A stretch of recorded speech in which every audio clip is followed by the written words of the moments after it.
Join me as I make this gingerbread house with balloons. We are starting with our link balloons because we need several links to be able to accomplish this design. I'm creating 2 pairs, sizing them to 9 inches. Once I have my pairs created, I'm going to use those links on the balloons to tie them together to form links. Now we have several different lengths that we're going to create. We have 6, 7, 8, 9, 2 and 3, and we're going to repeat that for the opposite side of our gingerbread house. For each link that you create, you're going to put a white balloon at the very top, sized also to 9 inches. Once we are all done with our links, then we're going to lay everything out and work on inflating our 5-inch balloons to 4 inches so that we'll use that to stabilize our base structure. Now you have to follow our YouTube channel and watch the full video there so you don't get confused on exactly what we're doing. Twisting the 6 and 7 together and stabilizing with those 4-inch size balloons that we created.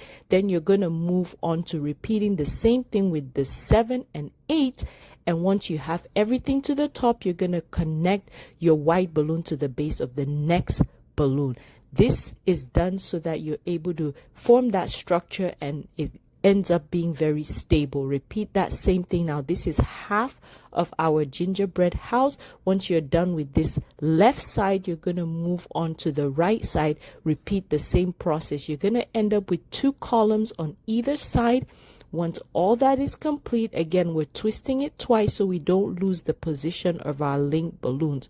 Once you're done with all this, you're going to then use the links that are left on the sides of each of these balloons and you're going to tie them together like I'm doing right now and stabilize them with the 4-inch balloons that you created. You need several of these 4-inch balloons to be able to get it just right. Once you get to the top again, you're going to connect your white balloons. I'm sure you can already tell that those white balloons form the roof of our gingerbread house.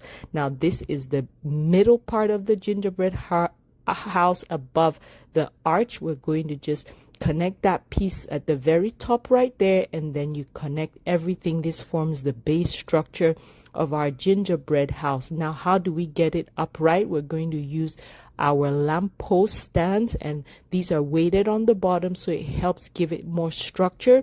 But to hold all of that in place, we're going to use those 4-inch balloons that we already have in place and twist it onto the pole so that it holds everything in place. Now we're done with this structure. Stay tuned for part 2 to see how we make this all stand where it's not leaning forward and it's all embellished. Thanks for watching. This is what we're going for.